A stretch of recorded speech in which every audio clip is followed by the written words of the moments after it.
শ্ৰীমন্ত শংকৰ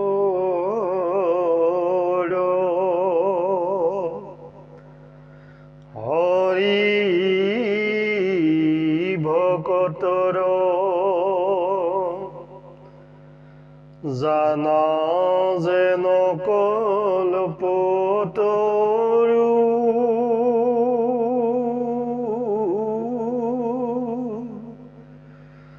তন্ত্ৰ বিনাই নাই নাই নাই আমাৰ পৰম গুৰু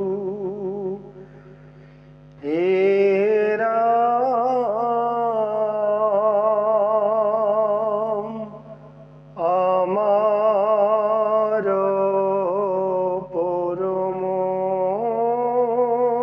গুৰু শংকৰ মাধৱ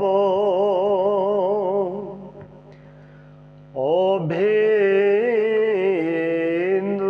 ঈশ্বৰ গুৰু নাহি দুইটো পৰ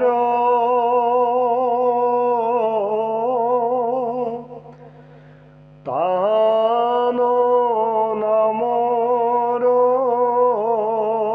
কীৰ্তন কৰিয়া কৃত হুৱে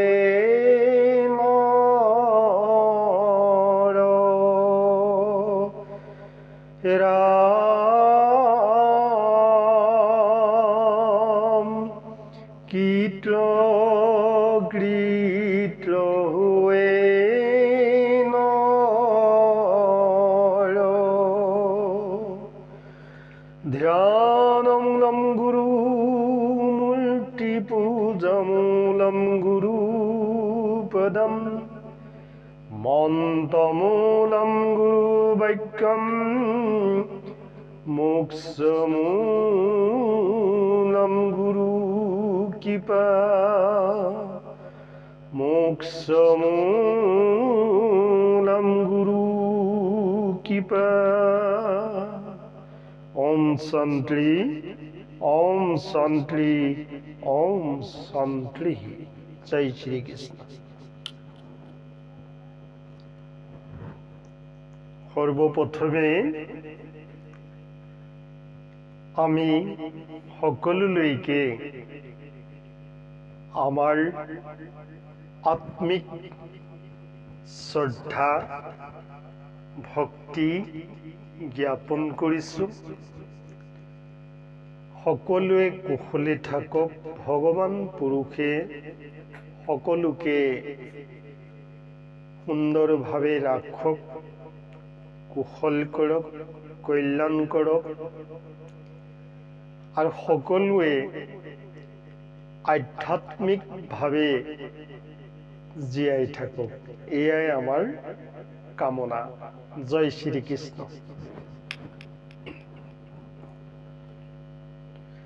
আমি আজি পুনৰ এই ভিডিঅ'লৈকে আহিলোঁ। আজি সকলোৱে মনৰ মাজত কিছু কথা লুকাই থাকে, যিটো কথা প্ৰকাশ কৰিবও নোৱাৰে আৰু প্ৰকাশ কৰিবলৈ যোৱাটো এটা সন্দেহজনক হৈ থাকে। অৰ্থাৎ এই কথাটো কি, বহুতে কয় ভকত চিনি পোৱাটো বহুত টান হয়। কথাষাৰ ভকত চিনাটো ইমান সহজ নহয়, কিন্তু যিজন প্ৰকৃতাৰ্থত ভকত তেওঁ কিন্তু অন্য ব্যক্তিক চিনাটো ইমান জটিল নহয়। অন্য ব্যক্তিক চিনি পাবলৈ বিশেষ জটিল নহয়। সেইবাবে ভ ক ত এই তিনিটি অক্ষৰ দ্বাৰা ভকত হৈছে, আৰু এই তিনিটি অক্ষৰত কি নাই বুলি কৈছে? কোনো কষ্ট নাই। আকাৰ নাই, উচুকাৰ নাই, দীঘৰিকাৰ নাই, মাত্ৰা নাই, ৰেফ নাই। একেবাৰে সহজ সৰল, মাত্ৰ তিনিটি আখৰ ভ ক ত ভকত।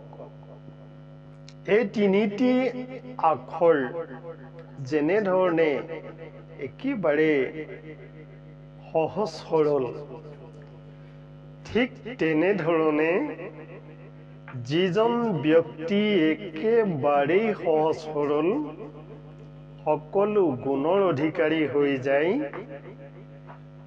সেইজনকে ভকত বুলি কোৱা যায়। কিন্তু আমি এই তিনিটা আখৰে কি বুজাইছে, এই তিনিটা আখৰৰ তাৎপৰ্য কি, এই কথাখিনি অকণমান ভাবিব লাগিব। নভবাকৈ আমি যেনেধৰণে বুজিব নোৱাৰোঁ, ঠিক ক'লেহে বুজিব পৰা যাব।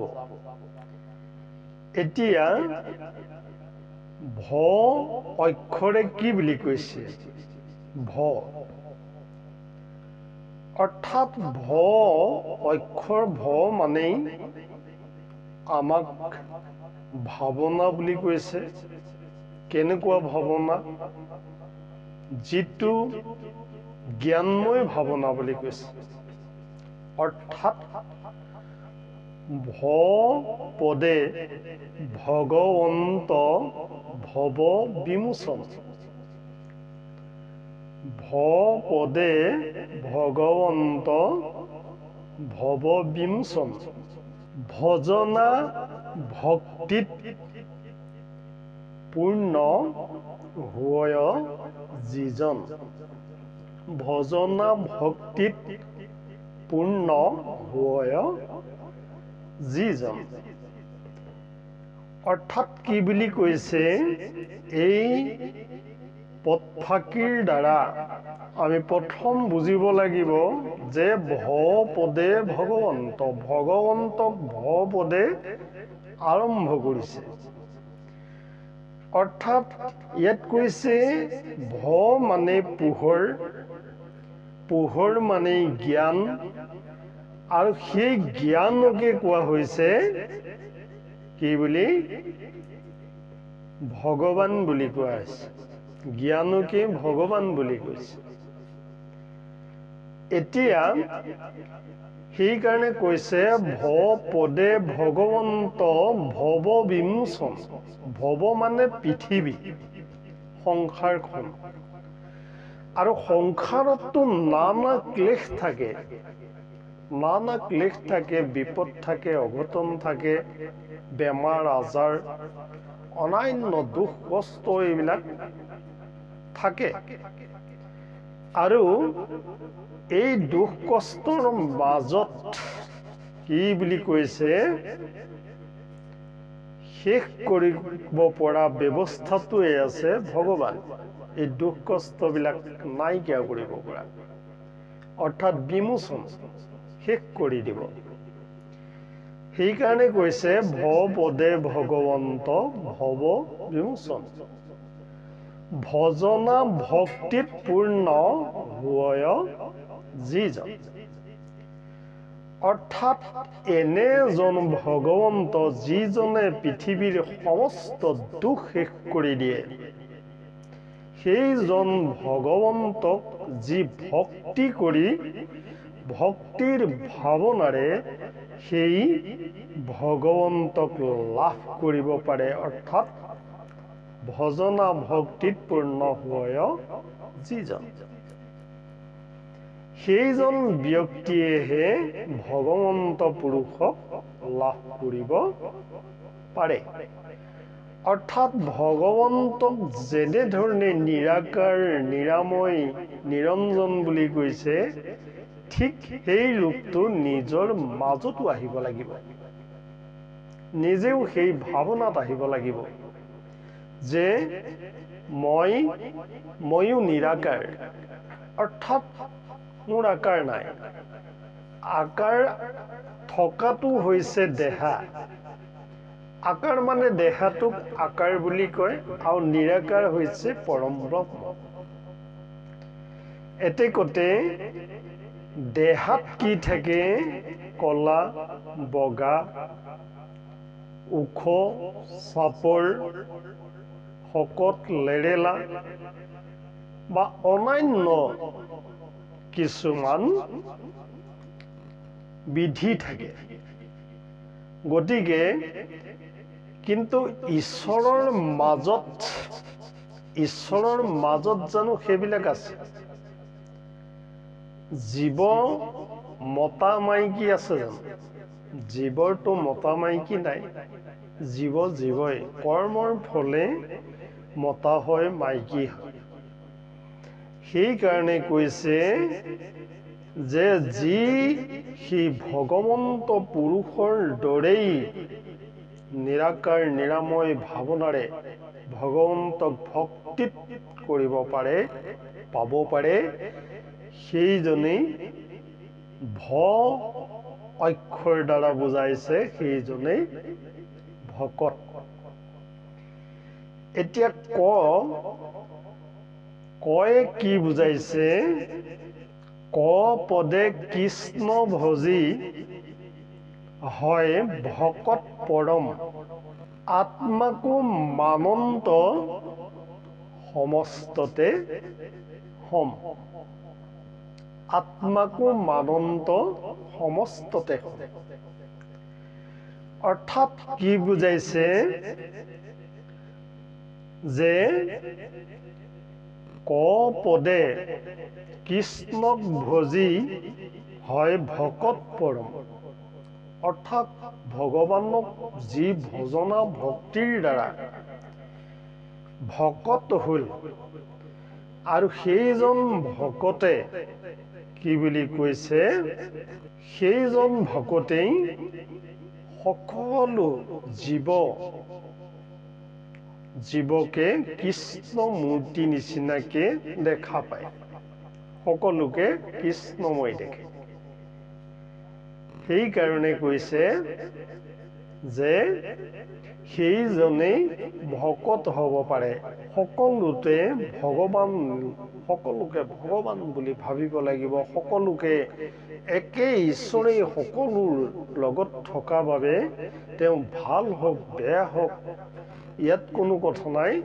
কিন্তু হ'ল সেই একেজন ঈশ্বৰ যে পালন কৰি আছে, সেইকাৰণে সকলোকে ঈশ্বৰময় দেখিবলৈ ক'লে, আৰু ভকতে ঈশ্বৰময় দেখে। ত পদে কি বুলি কৈছে? ত পদে তৰণৰ উপায় হৰণ।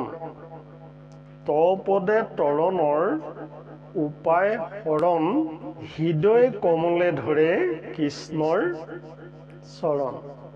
হৃদয় কমলে ধৰে কৃষ্ণৰ চৰণ।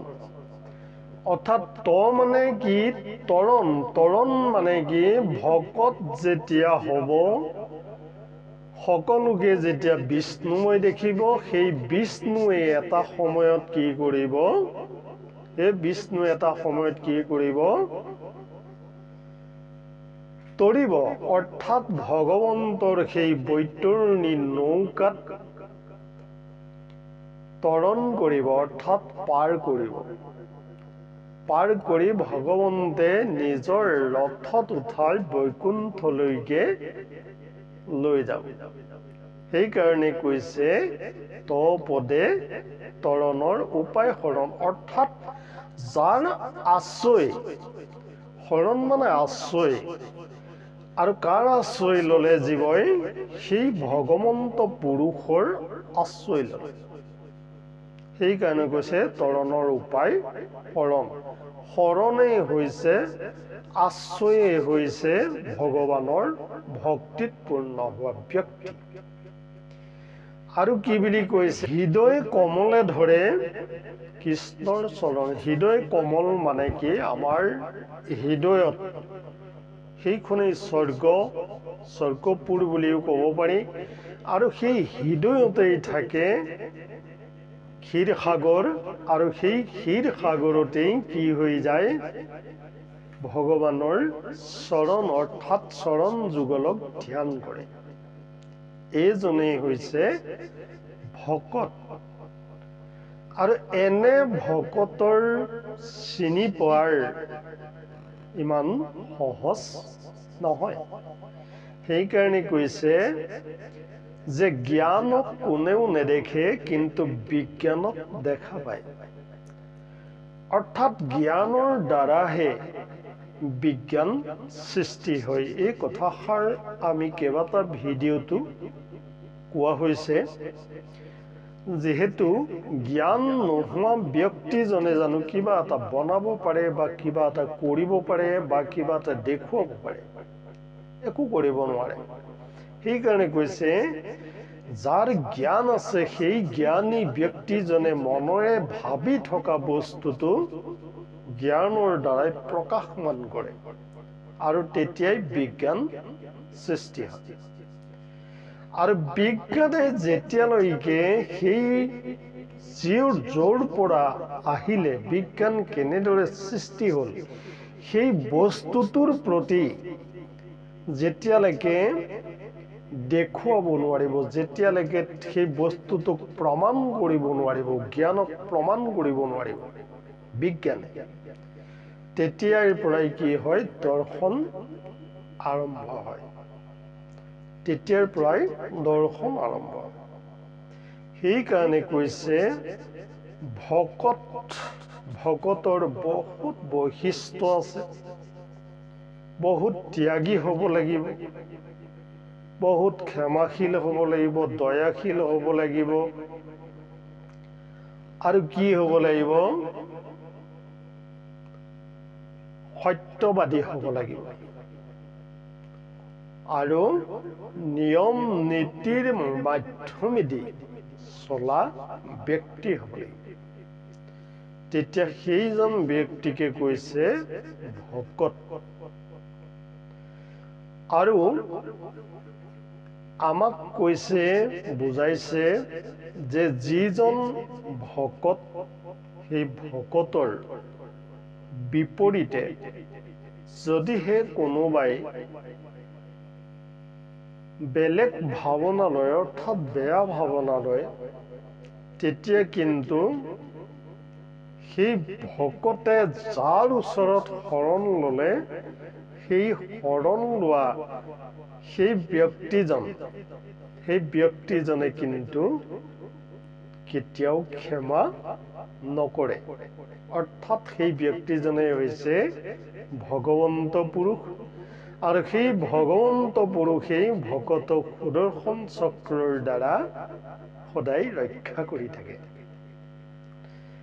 এতেকতে আমি ভকতৰ যি সংজ্ঞা, এই সংজ্ঞা আপোনাৰ সবৰ আগত দাঙি ধৰিছো।